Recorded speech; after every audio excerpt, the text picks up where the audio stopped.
Sean Hannity, the Fox News host and advisor to President Donald Trump who has turned his broadcast into a nightly attack on special counsel Robert Mueller, smeared the head of the Russia probe by referencing one of the darkest chapters in the FBI's history on 4 consecutive broadcasts last week. During Mueller's time as a federal prosecutor in Boston, four men wrongfully imprisoned for decades framed by an FBI informant and notorious gangster, Whitey Bulger, all while Mueller's office looked the other way. Hannity said in one such report last Wednesday. That's nonsense, according to Nancy Gertner, the retired federal judge who presided over the wrongful imprisonment trial of the 4 men and ordered the government to pay them and their families $101.7 million. As Gertner explains in a Wednesday op-ed in the New York Times, there is no evidence linking Mueller to the case, and in fact, the case didn't even involve Bulger, the infamous head of Boston's Winter Hill Gang. The swift unraveling of Hannity's latest shoddy effort to discredit Mueller points to Fox's inability or unwillingness to restrain its top-rated host as he barrels through journalistic ethics rules and ignores basic fact-checking standards. The Bulger story has its roots in an apparently coordinated right-wing effort that kicked off last month after Trump lashed out at Mueller for the first time by name on Twitter.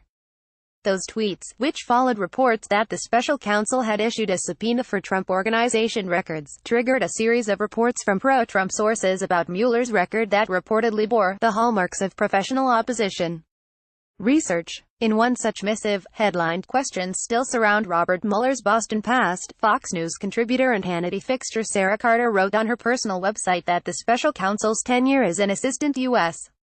attorney and acting U.S. attorney in the 1980s raised questions about his role in one of the FBI's most controversial cases involving the FBI's use of a confidential informant, whom she identified as Bulger, that led to the convictions of 4 innocent men, who were sentenced to death for murders they did not commit. The story heavily drew on criticism from David Schoen, a civil rights and defense attorney who had previously linked Mueller to Bulger while appearing alongside Carter in a February Hannity segment. Carter's report quoted Schoen claiming Mueller had been neck-deep in the case. As Gertner explained in her Times op-ed, there's no reason to believe any of this is true, based on the voluminous evidence submitted in the trial, and having written a 105-page decision awarding them $101.8 million, I can say without equivocation that Mr. Mueller, who worked in the United States Attorney's Office in Boston from 1982 to 1988, including a brief stint as the acting head of the office, had no involvement in that case. He was never even mentioned. The case wasn't about Whitey Bulger but another mobster the FBI was also protecting, the hitman Joseph Barboza, who lied when he testified that the 4 men had killed Edward Deegan, a low-level mobster, in 1965. Mr. Barboza was covering for the real killers, and the FBI went along because of his importance as an informant. Mr. Mueller is mentioned nowhere in my opinion, nor in the submissions of the plaintiff's lead trial counsel, Julianne Bolliero, nor in Black Mass, the book about Mr.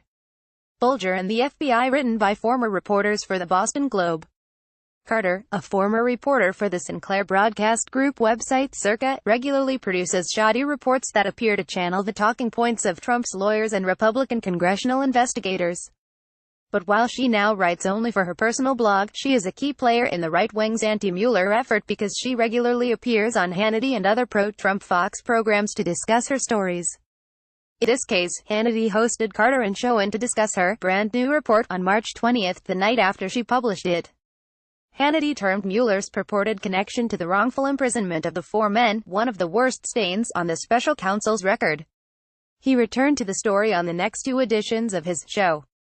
Hannity did not mention the case again until last Monday, when he responded to the FBI's raid of Michael D. Cohen, Trump's longtime personal lawyer, who, as would later be revealed, had also done legal work for Hannity himself. During his unhinged performance that night, promoted by the president on Twitter, Hannity mapped out the Mueller crime family, which he said included Bulger. He trumpeted Mueller's purported malfeasance in the case that night and during his next 3 broadcasts. Meanwhile, other players in the pro-Trump media, including radio host Rush Limbaugh and Boston Herald columnist and radio host Howie Carr, picked up the story. These conservative commentators, desperate to damage Mueller's credibility in order to forestall his investigation and set the stage for his firing, don't much care if these stories are true. Hannity and others say Mr. Mueller was responsible for the continued imprisonment of those 4 men. They are simply wrong, unless they have information that Bolero, the House investigators and the Black Mass authors did not and do not have. Gertner concluded, referring to a book by Boston Globe reporters about Bulger and the FBI. If they do, they should produce it. If they don't, they should stop this campaign to discredit Mr. Mueller. Hannity doesn't have any additional information, but don't count on him to stop running with the talking point now that it's been debunked, or issuing a correction, as would happen at any other network.